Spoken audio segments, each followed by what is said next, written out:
चांदनी jewellers Jalgaon वाले हमारे यहाँ पुराने जेवरात मुनासिब दामों में लिए जाते हैं और साथ ही पुराने जेवरात देकर नए जेवरात लेने की सहूलत है। हमारे यहाँ जलगांव सोने में अरबी, कतर, तुर्की, फैंसी डिजाइन के जेवरात 18 कैरेट हॉलमार्क और 22 कैरेट जेवरात तैयार मिलेंगे।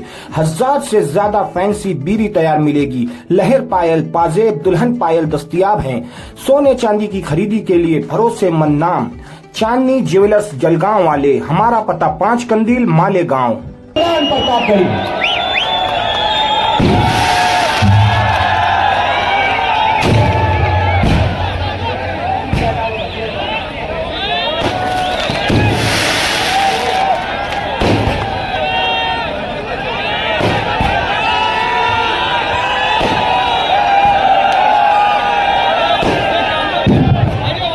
मालेगांव की तारीखी सरजमीन और मेरी आंखों के सामने बड़ी तादाद में मौजूद मेरे नौजवान साथियों, बुजुर्गों और जहां तक मेरी आवाज पहुंच रही है वहां मुझे लाउड स्पीकर के जरिए सुन रही मेरी माओ और बहनों, भारत जोड़ो बुनकर सम्मेलन, आज का ये तारीखी प्रोग्राम और आपका तारीखी इस्तकबाल, मैं मुबारकबाद दूंगा एजाज बेग साहब को, उनके साथी फारूक साहब को कि आपने खूबसूरत शाम सजाई है और बड़ी तादाद में शहर के नौजवान और बुजुर्गों को इकट्ठा किया है।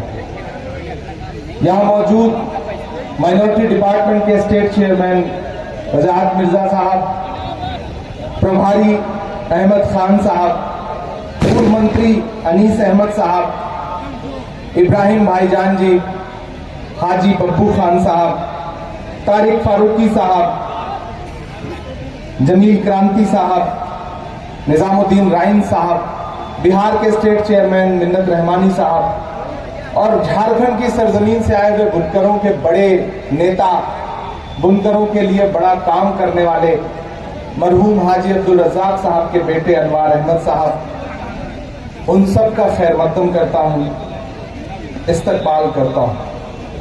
एक शख्स को बहुत उसकी मेहनत के लिए मुबारकबाद देता हूं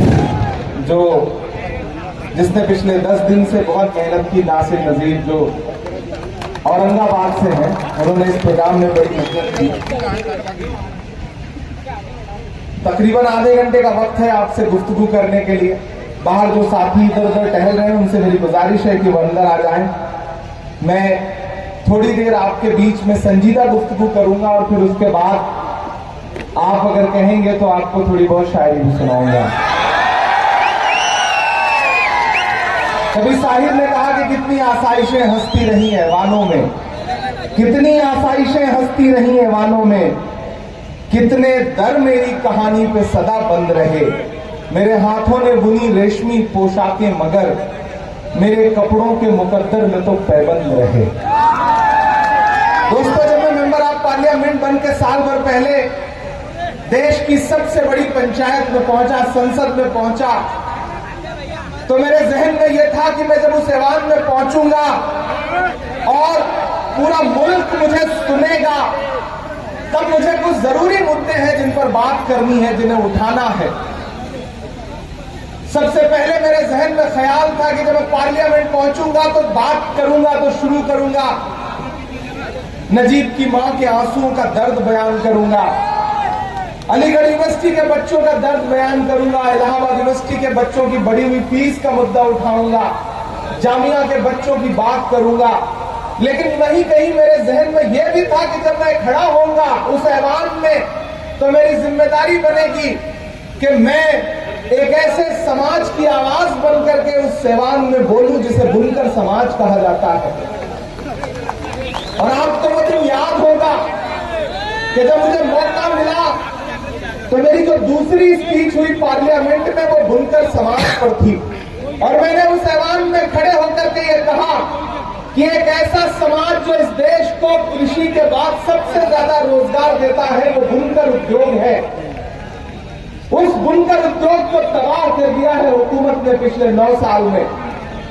वो उद्योग जिसे पावर लूम इंडस्ट्री कहा जाता है, जिसे हैंडलूम इंडस्ट्री कहा जाता है, उसे तबाह कर दिया इस सरकार ने, क्योंकि वो आपकी आर्थिक तौर पर कमर तोड़ने पे लगे हुए हैं।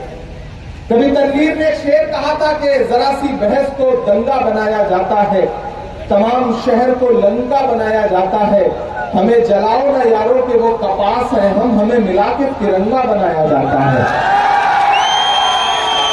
मैं जब आवाज में खड़ा हुआ तो मैंने कहा कि स्पीकर साहब, मैंने देखा है भिवंडी के लोगों का दर्द, मैंने देखा है मालेगांव के लोगों का दर्द, मैंने देखा है इचल करंजी के लोगों का दर्द, मैंने देखा है मऊ मुबारकपुर बनारस के लोगों का दर्द, मैंने देखा है टांडा का बर्बाद होता हुआ बुनकर उद्योग, मैंने देखा है त्रिची गुंटूर से लेकर के रांची से लेकर के भागलपुर से लेकर के हिंदुस्तान के अलग अलग शहरों में जहां ये बुनकर समाज बड़ी तादाद में मौजूद है, उसके उद्योग को किस तरह साजिश करके बर्बाद किया गया।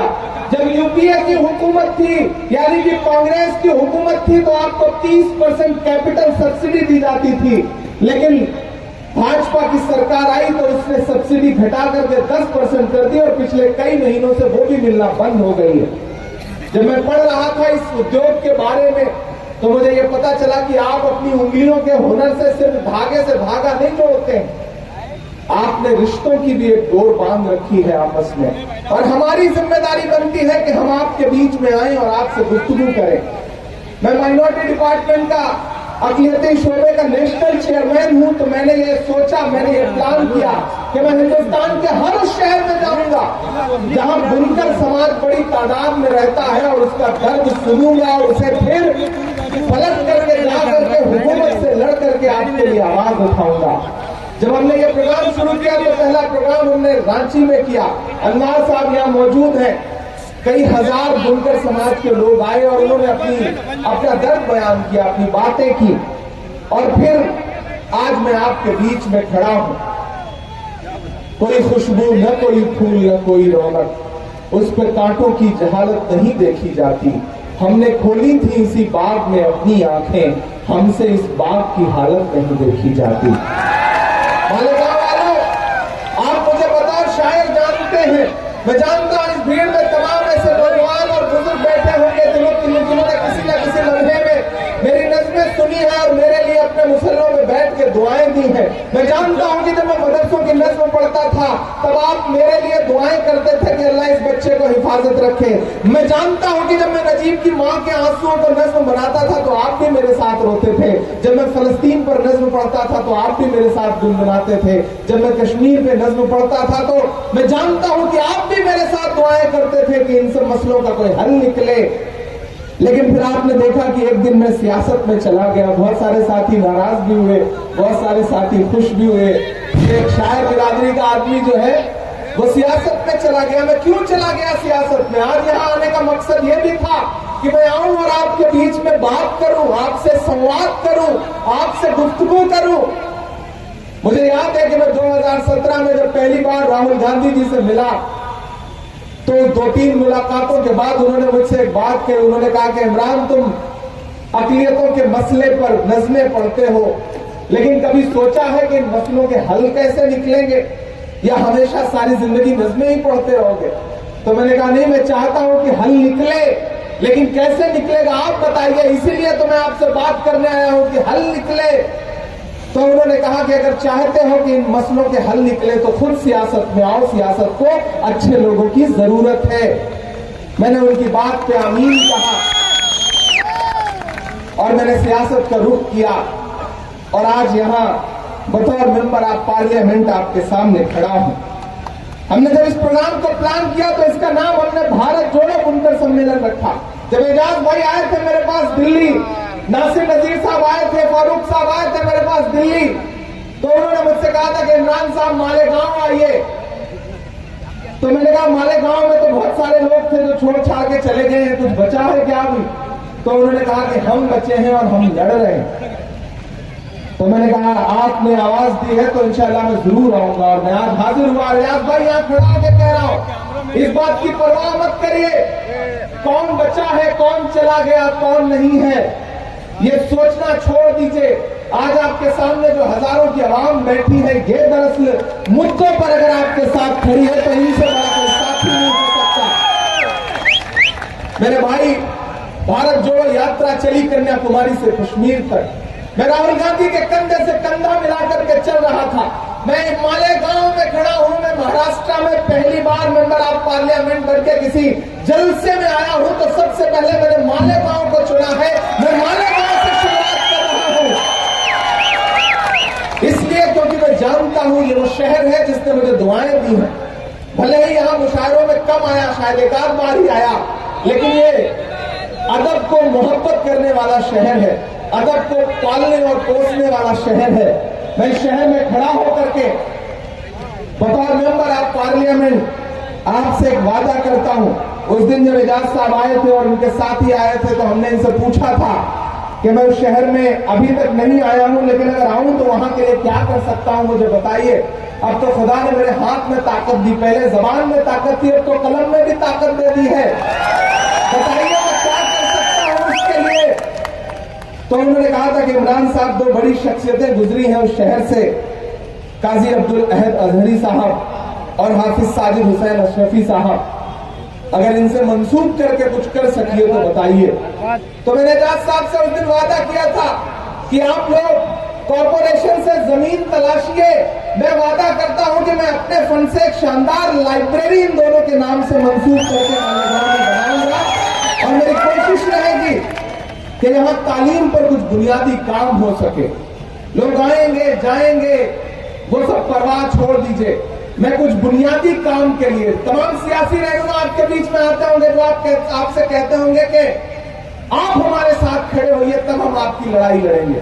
लेकिन मैं यहां खड़ा होकर अलग ऐलान कह सकता हूं कि मैं वो आदमी हूं कि जिसने पहले देश की पार्लियामेंट में खड़े होकर के बुनकरों की आवाज उठाई, उसके बाद बुनकरों के बीच में आकर के कह रहा है कि मैं आपसे बातचीत करने आया हूं, मुझे अपने मसले बताइए, मैं आपके लिए खड़ा हूं। क्योंकि मैं डरा नहीं, मैं झुका नहीं, कहीं छुप छुपा के खड़ा नहीं। जो डटे हुए हैं महाज पर, मुझे उन सफों में तलाश कर। मैं चुप नहीं हूं, मैं जानता हूं कि दौर मुश्किल है, मैं जानता हूं कि वक्त मुश्किल है, आवाजें खामोश की जा रही हैं, होठों पे ताला लगाया जा रहा है, जिंदान खुले हुए हैं, डराया जा रहा है। लेकिन मैं उसको गवाह बना के कहता हूं कि एक लम्हा भी पिछले तमाम वक्त में ऐसा नहीं गुजरा है जब मैंने आपकी परवाह के बगैर गुजारा हो और बिना आपके लिए लड़ते हुए गुजारा हो। चाहे वो सड़क हो, चाहे वो पार्लियामेंट हो, आपकी आवाज बनकर के दोनों जगह मुसलसल पूरी मजबूती से बोल रहा हूं।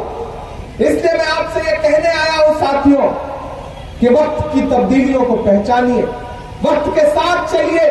मायूस होने से काम नहीं चलेगा, मुत्तहिद होने से काम चलेगा। इन दिनों जब मैं कभी सोचता हूं तो मैं मौलाना आजाद को अक्सर याद करता हूं और उनका जामा मस्जिद की सीढ़ियों पर दिया गया वो तारीखी भाषण भी याद करता हूं, जब उन्होंने वहां खड़े होकर के ये कहा था कि अजीजों, तब्दीलियों के साथ चलो, घबराओ मत, ये मुल्क तुम्हारा है, ये मुल्क हमारा है, और इसकी तकदीर के बुनियादी फैसले तुम्हारी आवाज के बिना अधूरे रहेंगे। मैं अक्सर इसे याद करता हूं और ये सोचता हूं कि एक ऐसे वक्त में जब लोगों में कहीं ना कहीं एक डर है, लोगों को लगता है कि आईन को पामाल किया जा रहा है, जमहूरियत को कुचला जा रहा है, ऐसे वक्त में हमें मुत्तहिद होकर के, एकजुट होकर के खड़े होने की जरूरत है। और इसी कोशिश के लिए राहुल गांधी ने कन्याकुमारी से कश्मीर तक भारत जोड़ो यात्रा शुरू की। क्यों शुरू की भारत जोड़ो यात्रा? 4000 किलोमीटर पैदल, 4000 किलोमीटर का मतलब समझते हैं आप? 4000 किलोमीटर पैदल, हर दिन 25 किलोमीटर मुसलसल 4.5-5 महीने वो शख्स चलता रहा, लाखों का हुजूम लेकर के। क्यों चलता रहा? सिर्फ एक नारा था उसके लब पर, नफरत छोड़ो भारत जोड़ो, नफरत छोड़ो, नफरत को कम करने की कोशिश।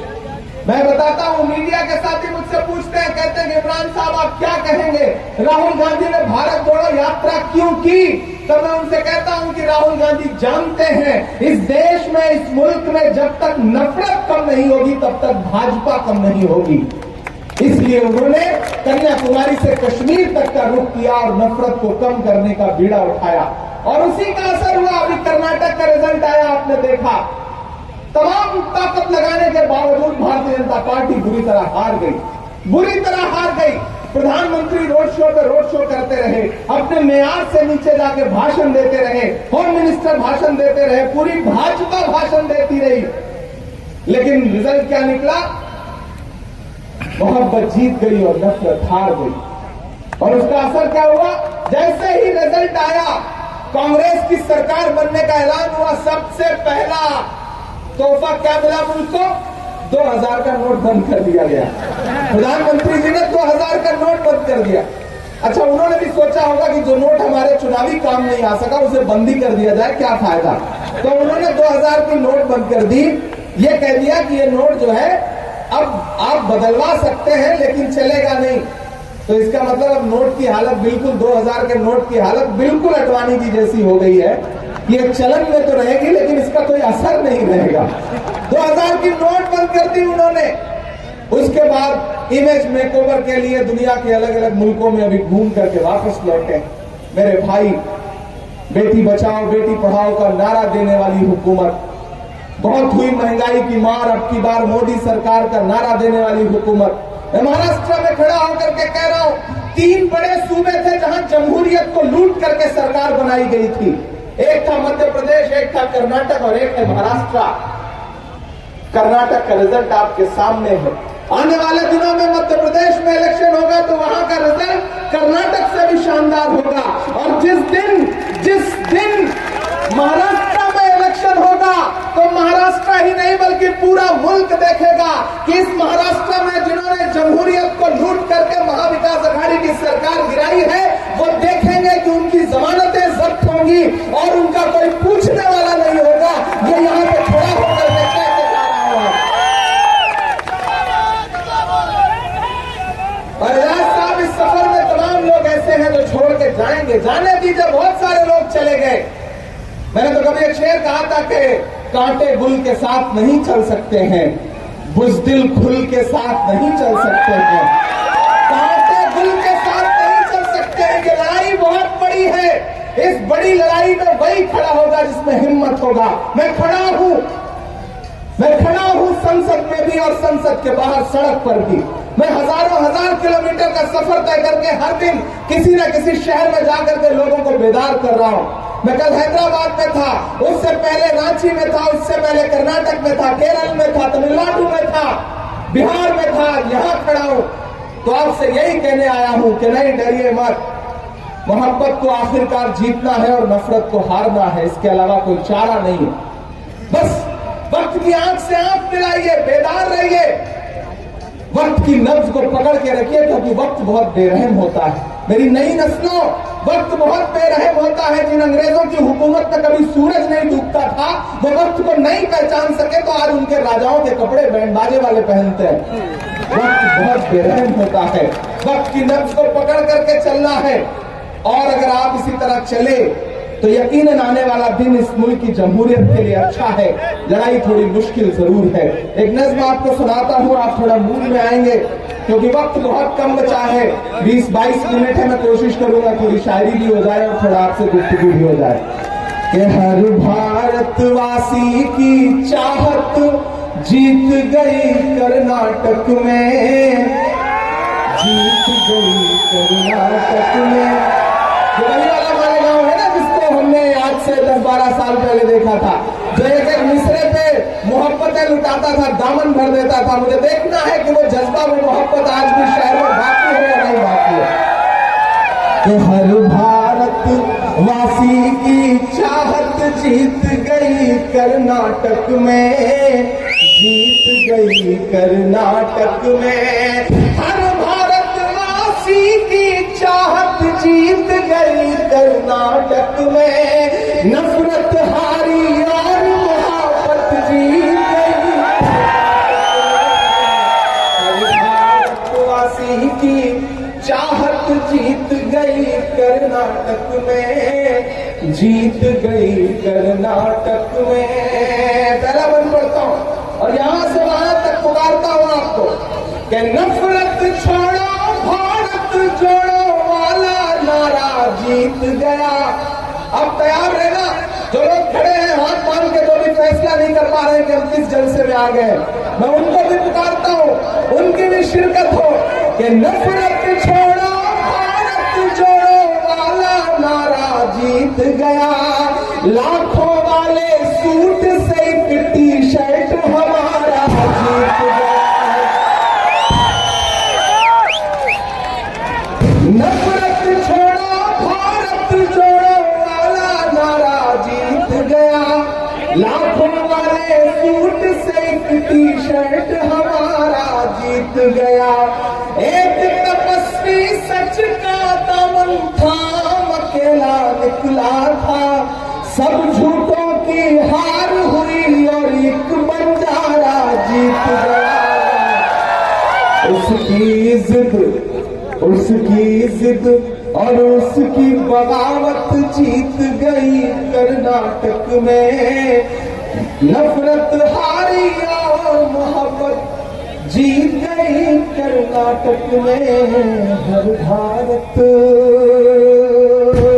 मालेगांव वालों, हम लड़ते रहे, हमने सवाल खड़े किए, पार्लियामेंट में खड़े होकर हमने पूछा कि पेट्रोल डीजल इतना महंगा क्यों हुआ। यहां बैठे हैं, मैं आपसे बात कहना चाहता हूं नई नस्लों, आपके बीच में बड़ी जज्बाती बातें तो की जाती हैं, लेकिन बुनियादी मुद्दों पर, बुनियादी जगहों पर बातें नहीं की जाती। मैं कोशिश कर रहा हूं कि मैं बुनियादी जगहों पर खड़ा होकर के बुनियादी बातें करूं, जरूरी बातें करूं। मैंने हुकूमत से पूछा कि बताइए वो पेट्रोल और डीजल जो 58 रुपए लीटर था, आज वो 100 रुपए के पास कैसे पहुंच गया। मैंने उनसे पूछा कि आटा, चावल, दूध, दही, छाछ, पनीर, लस्सी, हर चीज पर जीएसटी। फिल्मों को टैक्स फ्री करने वाली हुकूमत बताए कि फिल्में तो टैक्स फ्री कर देते हो, लेकिन टैक्स कफन पर क्यों लेते हो। कफन से टैक्स वसूलने वाली सरकार के पास फिल्में टैक्स फ्री करने के लिए पैसा है। तब इमरान खड़ा होकर के एक नज़्म आपको और सुनाता है कि कहां सोया है चौकीदार। अच्छा, बहुत समझदार लोग हैं आप, मैंने कोई इशारा नहीं किया, बस मैंने चौकीदार कह दिया और आप समझ गए कि मैं किसके लिए बात कर रहा हूं। सलाम करता हूं आपकी समझदारी को। समझ रहे हैं आप, मैं जहां कह रहा हूं, कहां सोया है चौकीदार, कहां सोया है चौकीदार, कहां सोया है चौकीदार, कहां सोया है चौकीदार। पेट्रोल और डीजल की कीमत रही सेंचुरी मार, कहां सोया है चौकीदार, कहां सोया है चौकीदार। कि चाय बेचने वाला पूरा भारत बेच रहा है। ऐसा काम नहीं चलेगा। उधर जो पीछे लोग स्क्रीन में देख रहे हैं, मुझे उनकी भी बेदारी मिलनी चाहिए, उनका भी जोश, उनका भी जज्बा मुझे दिखाई पड़ना चाहिए कि चाय बेचने वाला पूरा भारत बेच रहा है।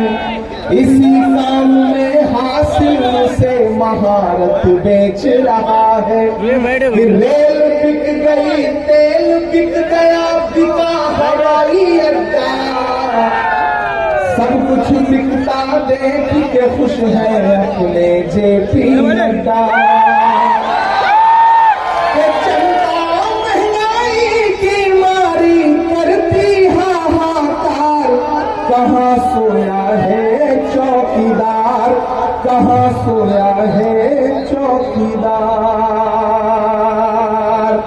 मालेगांव वालों, बस एक बहुत 2-3 छोटी आपसे बातचीत, वक्त कम है, और आखिर में एक नज्म जो मेरे दिल के बहुत करीब है उसे सुना करके इस महफिल को, जी, मदरसा भी सुनाऊंगा, फिलिस्तीन भी सुना दूंगा, सब सुना दूंगा, आखिरा भी सुना दूंगा।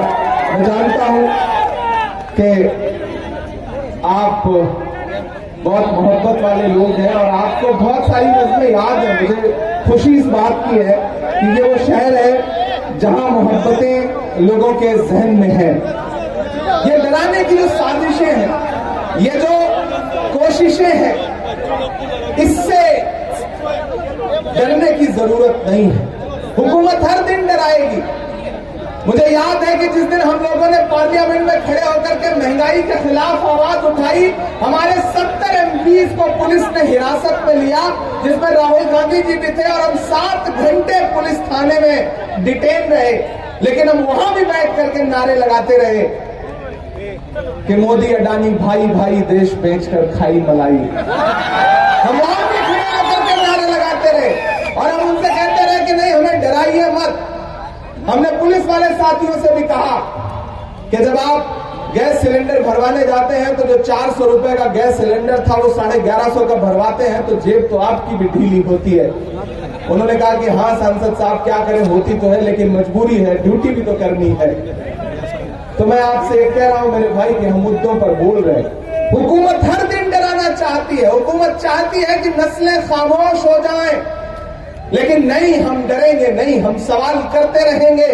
जो राहुल गांधी जी का नारा है कि डरो मत, भारत को जोड़ो, हिंदू मुस्लिम सिख ईसाई जैन बौद्ध दलित सब एकजुट हों और इस जालिमाना जो फैसले हैं उसके खिलाफ आवाज उठाएं।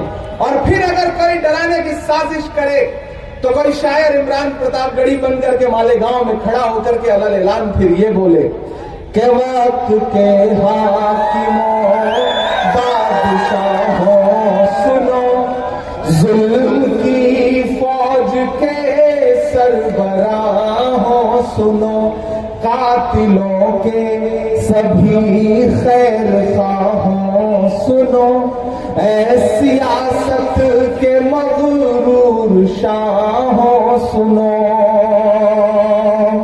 के मत समझना डराने से डर जाएंगे।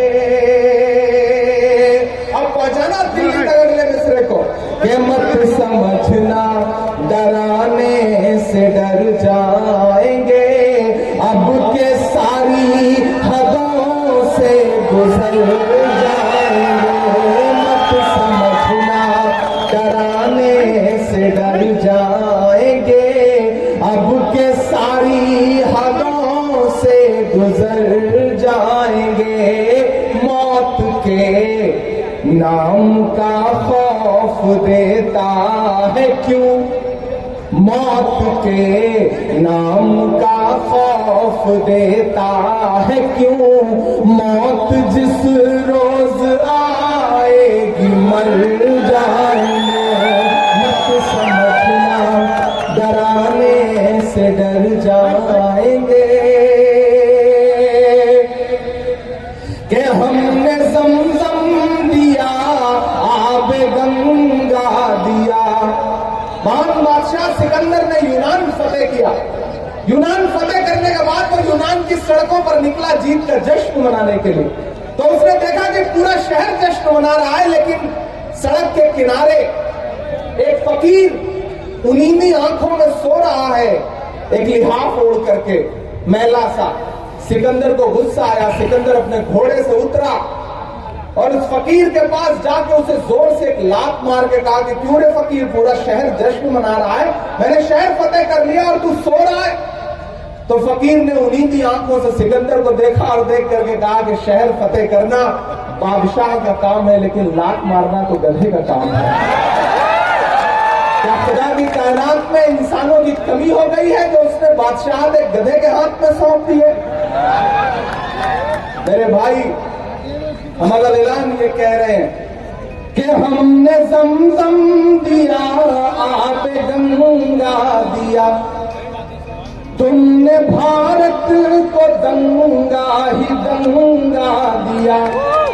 हमने ज़मज़म दिया आबे गंगा दिया, तुमने भारत को दंगा ही दंगा दिया। तुमने एक रंग के ख्वाब देखे मगर, अब कसम है कि बात को जाना चाहिए जो अगला मिसरा है वो पूरे हिंदुस्तान में, कि हमने ज़मज़म दिया आबे गंगा दिया, तुमने भारत को दंगा ही दंगा दिया। तुमने एक रंग के ख्वाब देखे मगर, हमने हिंदुओं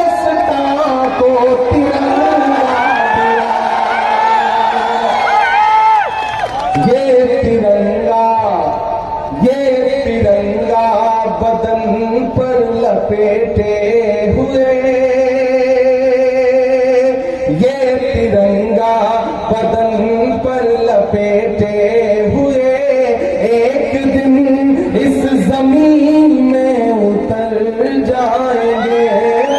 समझना डराने से डर जाएंगे, अब के सारी हदों से गुजर जाएंगे। मालेगांव वालों, मेरी नई नस्लों, आप बहुत जोशीले लोग हैं, बहुत जज्बाती लोग हैं, बहुत अच्छे लोग हैं, बहुत भोले लोग हैं। मैं आपसे एक बात कहने आया हूं कि मैं जिस मिशन को लेकर के चल रहा हूं, जो राहुल गांधी जी का नारा है भारत जोड़ने का, मैं उस मिशन पे शहर दर शहर अपनी नींदें कुर्बान करके, आपकी मोहब्बतों ने मुझे सब कुछ दिया था, शोहरत, मोहब्बत, दौलत, सब कुछ दिया था, लेकिन मैं सब कुछ एक किनारे रख करके अगर शहर दर शहर जा रहा हूं, आपको बेदार कर रहा हूं, एकजुट करने की कोशिश कर रहा हूं, तो मेरे मकसद को समझिएगा। मेरा मकसद बहुत बड़ा है। आपके बीच में लोग आएंगे, आपको लंबी लंबी तकरीरें करेंगे और ये कहेंगे कि कांग्रेस तो ऐसी, कांग्रेस तो वैसी। कांग्रेस ने आपके लिए किया क्या? ये कहा जाता है, यहाँ कांग्रेस के तमाम लोग बैठे हैं, एक सवाल आपके सामने तकरीरों में उछाला जाता है कि अगर कांग्रेस ने आपके लिए किया क्या? मैं बताता हूँ क्या किया। मैं मालेगांव में खड़ा हूं, मैं जानता हूं यहां से उठी हुई सदाएं पूरे हिंदुस्तान में जाती हैं, क्योंकि मेरी आंखों के सामने जो लोग बैठे हैं ये सिर्फ मालेगांव के नहीं है, इनके अंदर एक हिंदुस्तान है। इसी शहर में, पूरे शहर में एक अलग हिंदुस्तान जो बड़ा खूबसूरत और मोहब्बतों वाला है, प्यार वाला है, क्योंकि पूरे हिंदुस्तान के लोग इस शहर में आके बसे, तब मालेगांव बनता है। मैं बताता हूं क्या दिया मेरे भाई। अगर आपसे कोई ये कहे कि बताओ कांग्रेस ने अक़लियतों को दिया क्या है, तो पलट के उससे कह देना कि वो कांग्रेस ही है जिसने डॉक्टर जाकिर हुसैन को इस देश का राष्ट्रपति बनाया। वो कांग्रेस ही है, एजाज साहब, वो कांग्रेस ही है जिसने फखरुद्दीन अली अहमद साहब को इस देश का राष्ट्रपति बनाया। वो कांग्रेस ही है जिसने ज्ञानी जैन सिंह साहब को इस देश का राष्ट्रपति बनाया। वो कांग्रेस ही है जिसने मौलाना अबुल कलाम आजाद साहब को आगे बढ़ के अपने सीने से लगाया और उन्हें इस देश का पहला शिक्षा मंत्री बनाया। वो कांग्रेस ही है जिसने सैयदा अनोरा तैमूर को असम का मुख्यमंत्री बनाया। वो कांग्रेस ही है जिसने बरकतुल्लाह साहब को राजस्थान का मुख्यमंत्री बनाया। वो कांग्रेस ही है जिसने अब्दुल गफूर साहब को बिहार का मुख्यमंत्री बनाया। वो कांग्रेस ही है जिसने अब्दुल रहमान अब्दुल्ला साहब को महाराष्ट्र का मुख्यमंत्री बनाया। वो कांग्रेस ही है जिसने गुलाम नबी आजाद को कश्मीर का मुख्यमंत्री बनाया। वो कांग्रेस ही है जिसने एंटनी साहब को इस देश का रक्षा मंत्री बनाया। वो कांग्रेस ही है जिसने सलमान खुर्शीद साहब को, के रहमान साहब को, डॉक्टर शकील साहब को इस देश का कैबिनेट मंत्री बनाया।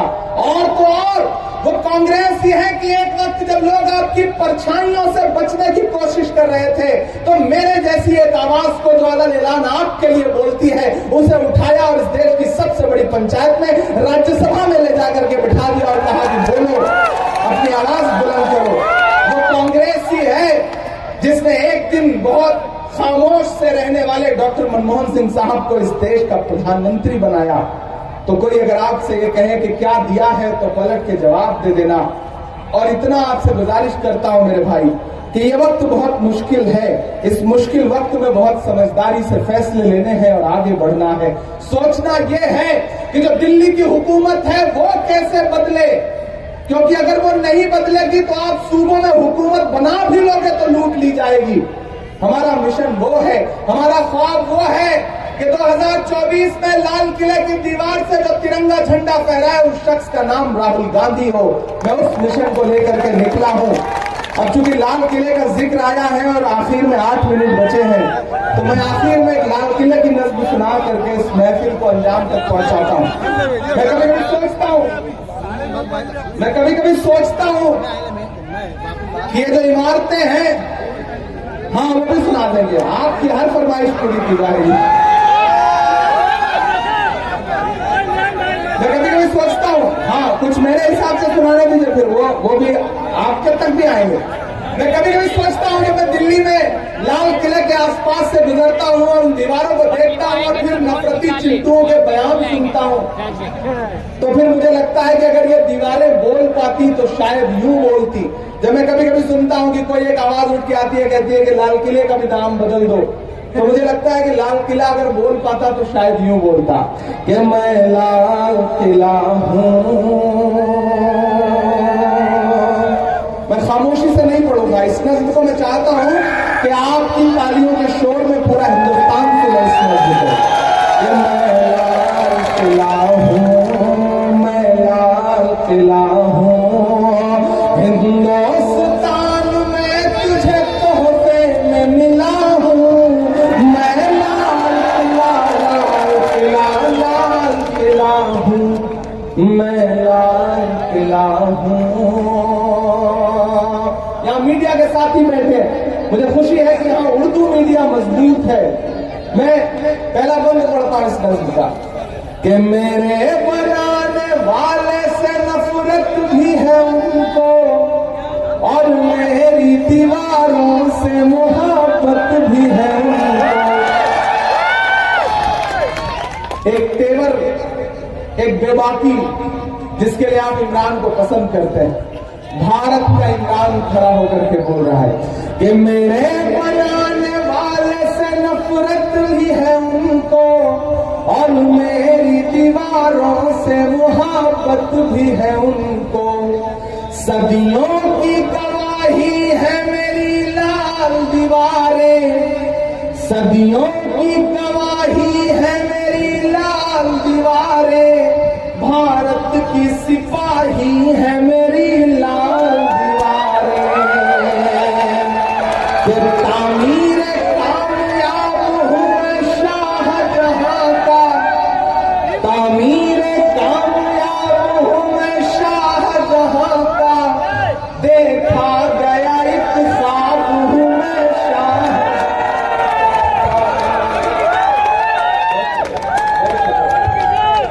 तामीर कामयाब हूँ मैं शाहजहां का, देखा गया एक ख्वाब हूँ मैं शाहजहां का। तारीख के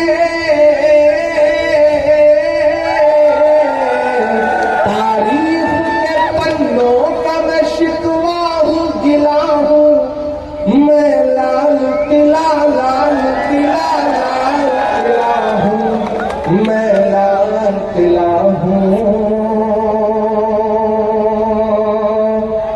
अब लाल किले की दीवारें और मेरा एक बंद कि नेहरू के ख्यालों का निगहबान रहा हूँ, मैं लाल बहादुर का भी अरमान रहा हूँ। राजीव अटल सबके हूँ अल्फाज समेटे, खामोश सा मनमोहनी अंदाज समेटे, मैं इंदिरा के जज्बे सा फौलाद रहूंगा। अब तैयार रहना अगले मिसरे पे। मैं इंदिरा के जज्बे सा फौलाद रहूंगा, आबाद था आबाद हुआ,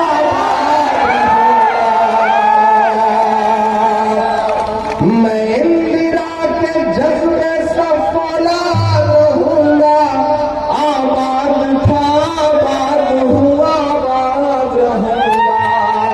मैं हिंद के हर शख्स की चाहत का सिला हूँ, मैं लाल किला, लाल किला, लाल किला हूँ। और आखिरी हम सुनना इस नज्म का और तैयार रहना कि बेशर्म सियासत की मैं तहरीर नहीं हूँ। अगर आपको लगे कि ये सिर्फ इमरान बोल सकता है तो मेरी हिम्मत के लिए मुझे दुआएं देना। मोहब्बत कौन करता है, सियासत कौन करता है, मुझे मालूम है मेरी हिफाजत कौन करता है।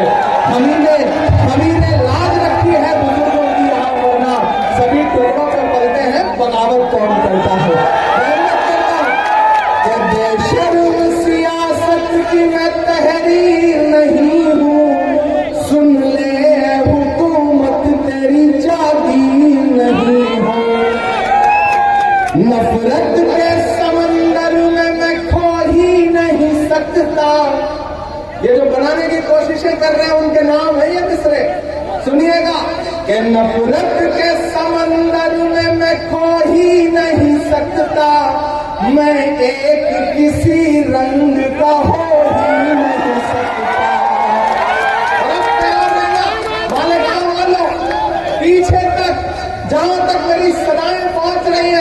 कि नफरत के समंदर में मैं खो ही नहीं सकता, मैं एक किसी रंग का हो ही नहीं सकता। अंदाज मेरा मस्त मलंगा ही रहेगा। काफी है कि दाद मिला मुझे मालेगांव में कि अंदाज मेरा मस्त मलंगा ही रहेगा, गुंबद पे सदा मेरे तिरंगा ही रहेगा। मालेगांव वालों, दाद तो अब चाहिए क्योंकि अब इमरान बोल रहा है कि अंदाज मेरा मस्त मलंगा ही रहेगा, गुंबद पे सदा मेरे तिरंगा ही रहेगा। वो फूल हो, वो फूल हो जो खार की छाती पे खिला हो, मैं लाल किला लाल किला लाल किला, मैं लाल किला हूँ। आखिर में आपसे इतना कहना, मेरे भाई यहाँ एजाज बैठे हैं, फारूक साहब बैठे हैं, नासिर ने बहुत मेहनत की है और पूरा, चूंकि मैं माइनॉरिटी डिपार्टमेंट का नेशनल चेयरमैन हूँ तो आपसे ये कह रहा हूँ, हाँ शायरी तो सुनिएगा ही, पहले जो कह रहा हूँ वो भी सुनिए। एक वादा आपसे मैं कर रहा हूँ, आपकी दुआओं ने मैं यूं ही नहीं पहुंच गया पार्लियामेंट, यूं ही कोई मुझे गुमनाम से प्रतापगढ़ से उठा करके लेकर के पार्लियामेंट में नहीं बिठा गया।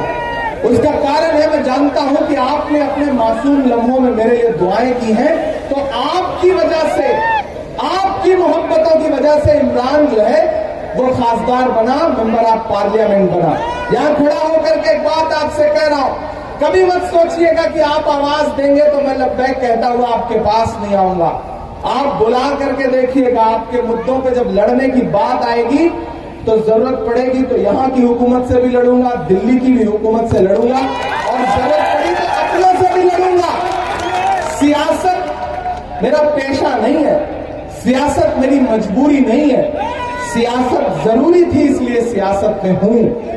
जिस दिन मुझे लगेगा कि सियासत ने मेरे कदमों में बेड़ियां डाल दी है, उस दिन सियासत छोड़ दूंगा और जो शायरी करता था वो शायरी करता रहूंगा।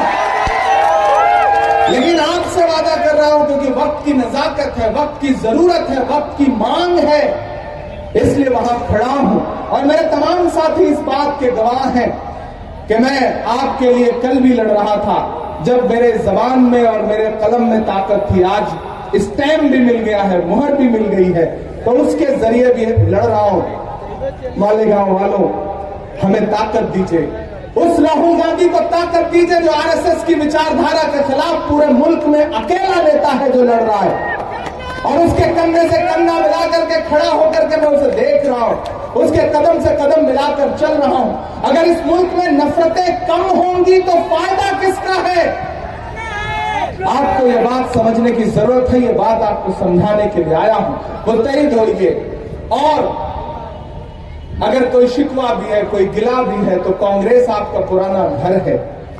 अगर पुराना घर छोड़ करके आप निकले और कहीं गए कुछ बेहतर की तलाश में, तो मिला तो कुछ बेहतर नहीं है, ये सच्चाई, तो फिर पलट आओ। आपके जख्मों पर मरहम लगाने के लिए आपका भाई, आपका बेटा है। और नहीं, जिस दिन मुतमईन मत होना उस दिन मेरा गिरेबान पकड़ लेना और कहना कि इमरान तुमने कहा था, तुम्हारे कहने पे हम वापस लौटे थे। तो मैं आपसे वादा करता हूं कि आपको मायूस नहीं करूंगा। उठा के देख लेना, जितनी मेरी छोटी सी जिंदगी है, इस जिंदगी में मैंने कभी पीठ दिखाना नहीं सीखा है। मैं लड़ता रहा हूं अपनी पूरी ताकत के साथ, अपनी पूरी मोहब्बत के साथ। आप पर जब भी कहीं सवाल खड़ा हुआ है मैं बोलता रहा हूं। वक्त के हाकिम की आंख से आंख मिला करके पार्लियामेंट में खड़ा होकर के भी बोल रहा हूं मुसलसल। तो मैं आपसे गुजारिश कर रहा हूं कि इस लड़ाई में हमारा साथ दीजिए, जमहूरियत को बचाइए, आईन को बचाइए, कांग्रेस के साथ खड़े होइए। कुछ लोग हैं जो चाहते हैं कि मुल्क जो है वो नाथूराम गोडसे की विचारधारा से चलेगा, लेकिन हम कह रहे हैं कि ये मुल्क महात्मा गांधी की विचारधारा से चलेगा, मौलाना आजाद के सपनों से चलेगा, पंडित जवाहरलाल नेहरू के उसूलों से चलेगा, और राहुल गांधी जो इन दिनों मेहनत कर रहे हैं उस मेहनत से चलेगा। ये किसने कहा आपसे आंधी के साथ हूं? मैं गोडसे के दौर में गांधी के साथ हूं। इसलिए मालेगांव आकर के आपसे अपील कर रहा हूं। और मेरे बुनकर भाइयों, मैं जानता हूं कि आपके उद्योग को तबाह किया जा रहा है सरकारी शहर पर। मैं यहां के बाद अभी भिवंडी जाऊंगा, मैं इचलकरंजी भी जाऊंगा, मैं बनारस भी जाऊंगा, मऊ भी जाऊंगा, मुबारकपुर भी जाऊंगा, भागलपुर भी जाऊंगा, रांची होके आ चुका, मैं गुंटूर भी जाऊंगा, मैं त्रिची भी जाऊंगा, मैं हिंदुस्तान के हर शहर में जाऊंगा, मैं मवाना में भी जाकर के बुनकरों से बातचीत करूंगा, उनका दर्द साझा करूंगा। मैं कल सुबह यहाँ एक पावर लूम में भी जाऊंगा और वहां लोगों से मुलाकात करूंगा। मैं सिर्फ यहाँ तकरीरें करने नहीं आया हूँ, मैं कल भी रहूंगा, आपसे मुलाकात करूंगा, अलग अलग डेलीगेशन से मुलाकात करूंगा और आपको यह एहसास दिलाऊंगा कि मैं नेताओं जैसा नेता नहीं हूँ। मैं पहले आपका बेटा हूं, आपका भाई हूं, बाद में नेता हूं। एक बार फिर से, चूंकि वक्त की पाबंदियां हैं, पूरे प्रशासन का बहुत शुक्रिया कि उन्होंने बहुत सहयोग किया इस प्रोग्राम में। आपका बहुत शुक्रिया कि आप बड़ी तादाद में यहाँ पर आए। मैं आज चूंकि एक सियासी प्रोग्राम में आया हूँ, जल्दी ही मैं एजाज से और फारूक से कहूंगा कि कोई एक मुशायरा करिए, पूरी रात चले।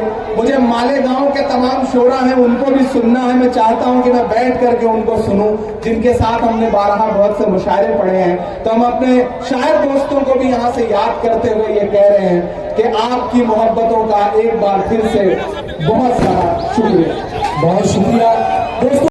न्यू हाशमी दूध डेयरी प्रोप्राइटर शहजाद भाई, हमारे यहाँ रोजाना सुबह और शाम बेहतरीन क्वालिटी में दूध, असली घी, छाछ, दही और अमूल प्रोडक्ट के तमाम मिल्क कोल्ड ड्रिंक मिलेंगे।